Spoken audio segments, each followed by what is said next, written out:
क्या इस्लाम औरत को कम समझता है तो मर्द पर जिम्मेदारी क्यों डाली? कुरान कहता है सूरह अन-निसा आयत नंबर 34, यानी मर्द औरतों के जिम्मेदार हैं। लेकिन क्यों?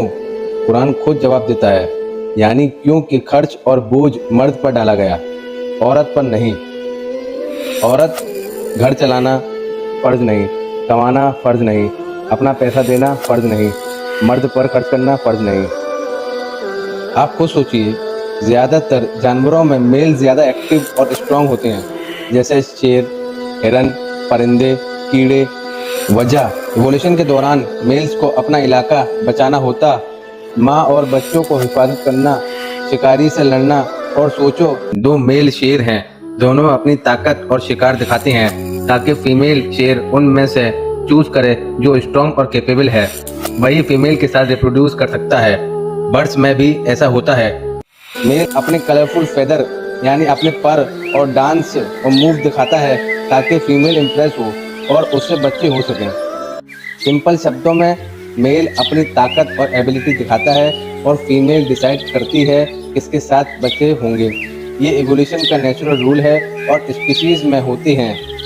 ये दुनिया का रूल है और इसलिए मेल ज़्यादा एक्टिव और स्ट्रांग होते हैं। प्लीज़ एक कमेंट ज़रूर करें। और फीमेल ज़्यादा बच्चों की देखभाल में फोकस्ड होती हैं।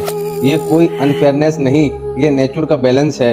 इसलिए उनकी ताकत और एक्टिविटी ज़्यादा होती है। फीमेल्स अक्सर अपने बच्चों का ख्याल रखती हैं। प्रेगनेंसी और दूध पिलाने के दौरान फीमेल का शरीर अपनी एनर्जी और रिसोर्सेज बच्चों को देने में लगाती हैं।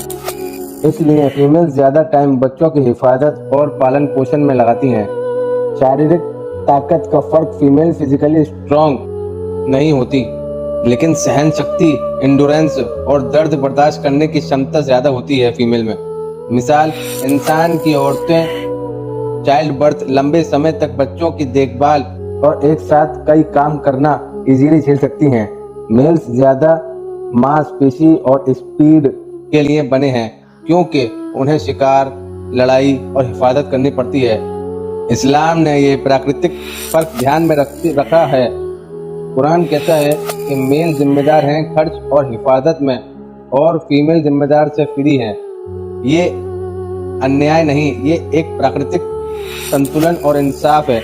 जो फिजिकली स्ट्रांग और कैपेबल है उस पर जिम्मेदारी दी गई, जो बच्चों की देखभाल और पालन पोषण में माहिर है उससे बोझ हटाया गया। कि हकीकत में इक्वालिटी का मतलब ये है कि सबसे बोझ डाला जाए, या ये है कि हर इंसान को उसकी जिम्मेदारी और अमानत दी जाए।